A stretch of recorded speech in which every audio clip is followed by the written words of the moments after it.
இது எந்த மாதிரி பிரச்சனையை உண்டாக்கும் அப்படின்னா, இது ஒரு பரவுற நோயான்னு பார்த்தீங்கன்னா கட்டாயம் கிடையாது. பரவுற நோய் கிடையாது. இது இருக்குது அப்படின்னா அவங்களுக்கு மட்டும்தான் துன்புறுத்துமே தவிர, அதால் மற்றவங்களுக்கு எந்த ஒரு பிரச்சனையும் இருக்காது. அந்த தோல்லேயே வந்து வெடிப்பு அதிகமாக இருக்கும், இல்லை வறட்சி அதிகமாக இருக்கும். இது வந்து நம்ம நாடி பிடிச்சியும் அந்த நோய் தன்மையை பார்த்தும் நம்ம கண்டறிஞ்சு அதுக்கான மருத்துவம் கொடுப்போம். ஒன்று, நார்மலாக உள்ள டேண்ட்ரஃபு நார்மலாக வெள்ளை கலராக பவுடராக கொட்டுற மாதிரி இருக்கும், அரிப்பையும் உண்டாக்கும். சில பொரியறப்போ புண்ணு கூட உண்டாகுன்னு வச்சுக்கோங்க.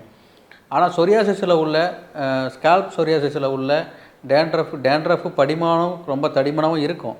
ஆனால் கரப்பான் பாண்டங்கள்னால் அந்த வரகு, சோளம், கம்பு இந்த மாதிரி உணவுகள் எடுக்கக்கூடாது.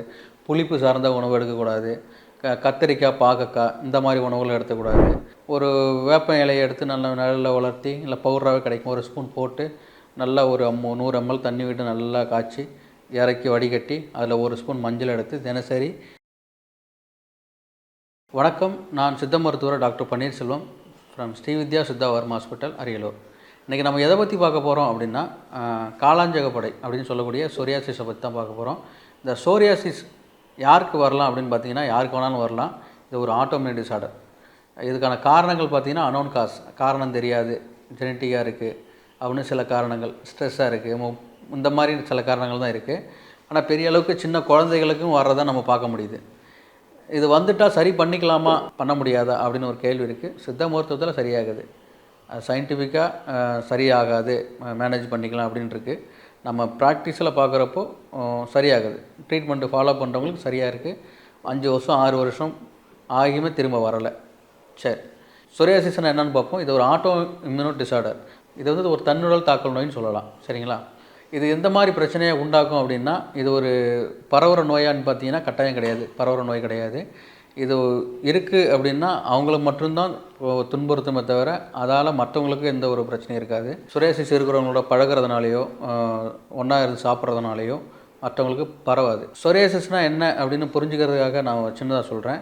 நம்மளோட தோலில் வந்து எபிடெர்மிஸ், டெர்மிஸ் அப்படின்னு ஒரு மேஜர் லேயர் இருக்குது. சரிங்களா? எபிடெர்மிஸ் வந்து மேல்புற தோல், டெர்மிஸ் வந்து அடிப்பகுதி தோல். இந்த மேல்பகுற தோலில் தான் வந்து நம்மளோட தோலோட செல்கள் நிறையா செல்கள் இருக்கும். அந்த செல்லோட சைக்கிள், அதாவது வாழ்வியலுங்கிறது, அந்த செல்லு தோன்றும், கொஞ்ச நாளைக்கு வாழும், அதுக்கப்புறம் இறந்துடும். இதோட கால அளவு என்னென்னா 28 நாள் சாதாரணமாக. ஆனால் அந்த சொரியாசிஸில் இருக்கிற இந்த செல்ஸ் வந்து உங்களுக்கு 3லேருந்து 5 நாளுக்குள்ளே அது தோன்றி, அது வாழ்ந்து, அது இறந்துடும். அதனால தான் ஒரு ஒரு அடுக்கு மேலே வந்துக்கிட்டே இருக்கிறப்ப தான் வெளிப்புறமாக நம்ம பார்க்குறப்போ அந்த செதில் வந்து உறிஞ்சிக்கிட்டே இருக்கும். இந்த இந்த இது வந்து இந்த வாழ்வியல் முறை வந்து மாறதுனால, அதாவது நார்மலாக அந்த செல் வந்து மெச்சூர்டு ஆகி உரியும். இவங்களுக்கு வந்து சொரியாசிஸ் உள்ளவங்களுக்கு மெச்சூர்ட் ஆகாது, இம்மெச்சூர்டாகவே இருக்கும். 3லேருந்து 5 நாளில் அது வாழ்வியல் முடியறதுனால மாதத்துக்கு ஒரு முறை முறியறது, 15 முறை 20 டைம் முறியும். திரும்ப அது வந்து உறிஞ்சிக்கிட்டு இருக்கிறதுனால வெளியே பார்க்குறவங்களுக்கு அந்த தோல் தடிமனாகவோ, வெளியில் வந்து வெள்ளை நிற, அதாவது வெள்ளி மாதிரி செதில்கள் உரியறதோ நம்ம காண முடியுது.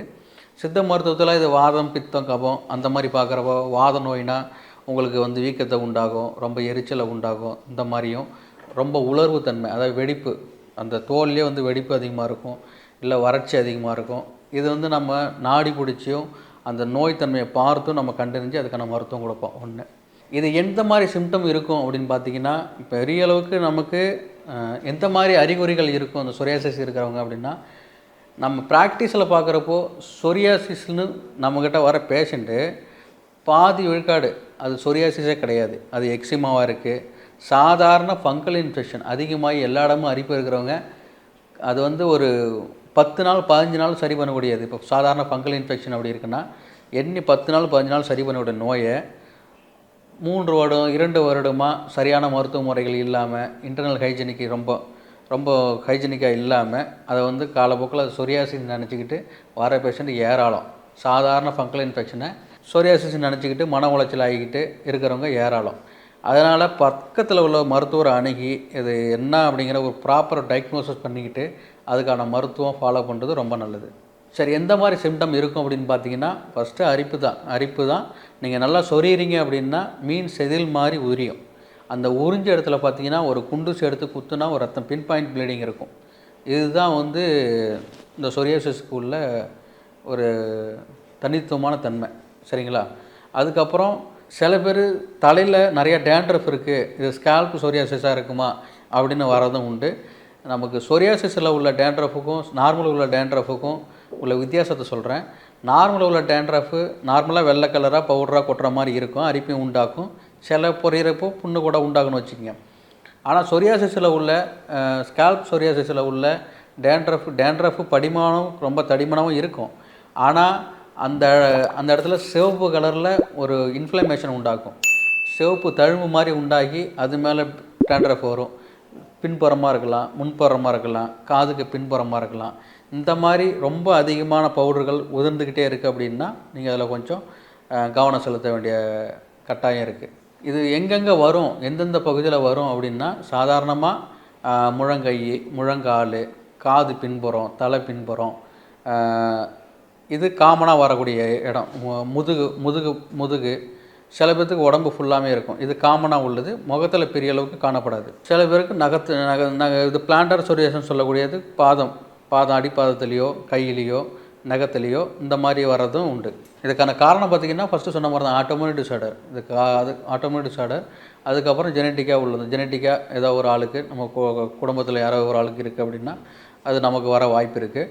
அதுக்கப்புறம் பார்த்திங்கன்னா மன அழுத்தம் அதிகமாக இருக்கிறவங்களுக்கு வர்றதாகவும் நம்ம சொல்லியிருக்காங்க.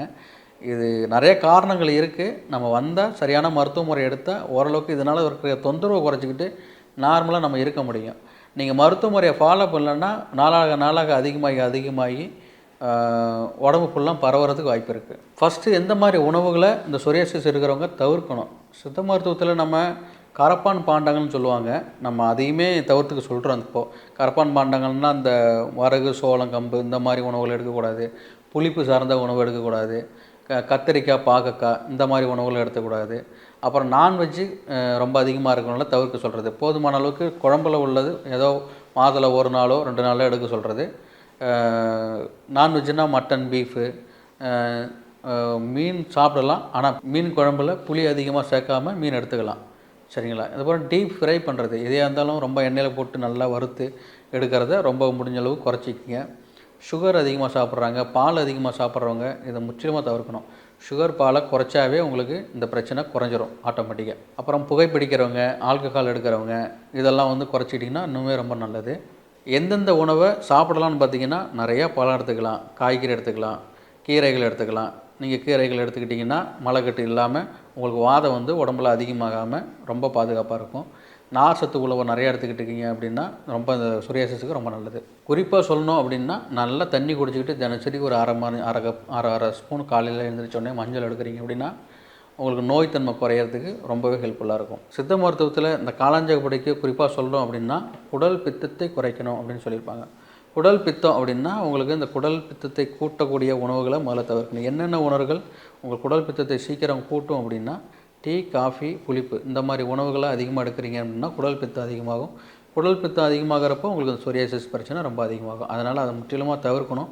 எந்த மாதிரி உணவுகள் குடல் பித்தத்தை குறைக்கும் அப்படின்னு பார்த்தீங்கன்னா ரத்த சுத்திகரிப்பு, அதாவது பிளட் பியூரிஃபிகேஷன் சொல்லுவாங்க சித்த மருத்துவத்தில். உடம்பை தூய்மைப்படுத்துதல் அல்லது கெட்ட கழிவை நீக்குதல் அந்த மாதிரி உணவுகளை ரொம்ப அதிகமாக எடுத்துக்கணும். நீர்ம காய்கறிகள் நிறையா எடுத்துக்கலாம்.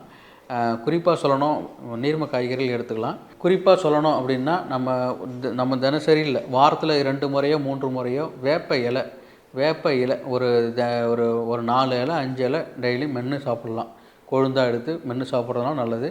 இல்லை கஷாய முறையினாலையும் ஒரு வேப்ப இலையை எடுத்து நல்லா வளர்த்தி இல்லை பவுடராகவே கிடைக்கும், 1 ஸ்பூன் போட்டு நல்லா ஒரு 100 ml தண்ணி விட்டு நல்லா காய்ச்சி இறக்கி வடிகட்டி அதில் 1 ஸ்பூன் மஞ்சள் எடுத்து தினசரி காலையில் வெறும் வயிற்றில் எடுத்துகிட்டு வரீங்கன்னா இதோட பெஸ்ட்டு மெடிசனே கிடையாது.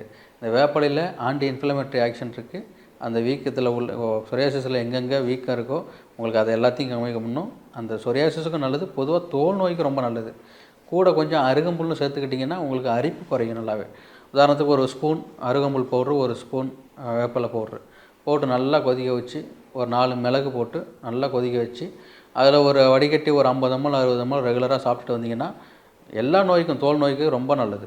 இந்த சொரியாசிஸில் வாதம் அதிகமாக இருக்கிறவங்களுக்கு ரொம்ப தோல் வறட்சியாக இருக்கும். அந்த மாதிரி உள்ளவங்க கற்றாழை ஜெல்லை யூஸ் பண்ணலாம். கற்றாழை ஜெல்லை போதுமான அளவுக்கு மேல் தோல்கள்லாம் சீவிட்டு அதை எடுத்து ரெகுலராக யூஸ் பண்ணிகிட்டே இருந்தால் தோல் வறட்சி குறைக்க ரொம்பவே ஹெல்ப்ஃபுல்லாக இருக்கும். ப்ளட் ப்யூரிஃபிகேஷனுக்கு ரொம்பவே நெல்லிக்காய் ரொம்ப நல்லது. காலையில் எழுந்திரிச்ச உடனே ஒரு நெல்லிக்காயை மிக்ஸி ஜாரில் போட்டு ஒரு அரை துண்டு இஞ்சியை போட்டு நல்லா ஒரு 50 ml ஒரு 100 ml தண்ணியை விட்டு நல்லா அடித்து வடிகட்டி கூட ஒரு அரை ஸ்பூன் மஞ்சள் சேர்த்து தினசரி இதை குடிச்சிட்டு வரீங்கன்னா இது ஒரு நல்ல டீடாக்சிஃபிகேஷன். இதை ரெகுலராக எடுத்துகிட்டு வரீங்கன்னா உங்கள் உடல் கழிவுகளை நீக்கி உங்களுக்கு இந்த சொரியாசிஸ் மட்டும் கிடையாது, பொதுவாக தோல் நோய்களுக்கு எல்லாத்துக்குமே நல்லது. அர்டிகேரியா இருக்கிறவங்க கொஞ்சம் தவிர்த்துக்கிறது நல்லது. அர்டிகேரியானா இந்த காணா கடிப்புள்ளவங்களுக்கு இந்த புளிப்பு சேர்றப்போ உங்களுக்கு கொஞ்சம் அரிப்பு கூடும். இந்த சொரியாசிஸ் இருக்கிறவங்க தினசரி 10லேருந்து 15 நிமிஷம் வெயிலில் நிற்கிறது நல்லது. வெட்பாலை சொரியாசிஸுக்கு இருக்கிறவங்க எல்லாருமே யூஸ் பண்ணுவாங்க பெரிய அளவுக்கு. சில பேர்த்துக்கு இந்த வீக்கம் அங்கங்கே கொஞ்சம் வீக்கமாக இருக்கிற மாதிரி ரொம்ப ஒரு இரிட்டேஷனாக இருந்துக்கிட்டே இருக்கும். அவங்களுக்கு வந்து ஒரு எண்ணெய் முறை சொல்கிறேன், அதை ஃபாலோ பண்ணி பாருங்கள், ரொம்பவே ஹெல்ப்ஃபுல்லாக இருக்கும். ஒரு கைப்பிடி வேப்பிலை, ஒரு கைப்பிடி அருகம்புல், ஒரு 200 ml ஆயில் நல்லா கடவுளை போட்டு நல்லா கொதிக்க வைங்க. நல்லா கொதிஞ்சு மணல் பதம் வந்ததுக்கப்புறம் நல்லா வடிகட்டி வச்சுக்கங்க. தினசரி அதை நைட்டில் அப்ளை பண்ணிக்கிட்டே வரீங்க. சில பேர் குப்பைமேனி போட சொல்கிறாங்க.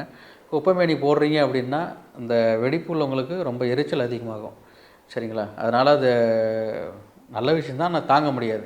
அதனால் இந்த வேப்பலையும் அருகம்புல்லுமே போதும், ரெண்டையும் போட்டு நல்லா காய்ச்சி அதை வந்து எடுத்து வச்சுக்கிட்டு தடவிட்டு வரீங்க அப்படின்னா உங்களோட தோல் வறட்சி குறைக்கும், அரிப்பை குறைக்கும், வீக்கத்தை குறைக்கும். சில பேர்த்துக்கு சீல் கூட வரும், எக்ஸிமாவில் சீல் வரும், சில பேர்த்துக்கு இன்ஃபெக்ஷன் ஆகி சீல் வரும். அதுக்கு ரொம்ப நல்லது இது. இந்த சித்த மருத்துவ முறைப்படி இந்த சொரியாசிஸை வந்து குணப்படுத்தலாமா அப்படின்னு கேட்டிங்கன்னா கட்டாயம் குணப்படுத்தலாம். அதுக்கு மருத்துவ முறைகள்னு பார்த்திங்கன்னா உடலை வந்து உடல் கழிவுகளை நீக்கக்கூடிய டீடாக்சிஃபிகேஷன் கரெக்டாக பண்ணணும் ஒன்று. அதுக்கு மருந்து நாடி பார்த்து வாத நோயா பித்த நோயா கப நோயான்னு பார்த்து மருந்து கரெக்டாக கொடுக்கும் பட்சத்தில் அது கட்டாயமாக குறையக்கூடிய நோய் தான் சொரியாசிஸ். நாள்பட்ட நோய் கிடையாது சித்த மருத்துவ முறைப்படி. சரிங்களா? சொரியாசிஸை பொறுத்தவரை கரெக்டாக மருத்துவ முறைகளை ஃபாலோ பண்ணுறோம், உணவு முறைகளை ஃபாலோ பண்ணுறோம், கொஞ்சம் எண்ணங்களை பாசிட்டிவாக வச்சுக்கிறோம், ஃபிசிக்கல் ஆக்டிவிட்டி பண்ணுறோம் அப்படின்னாவே முற்றிலுமாக குணமாக்கக்கூடிய நோய் தான்.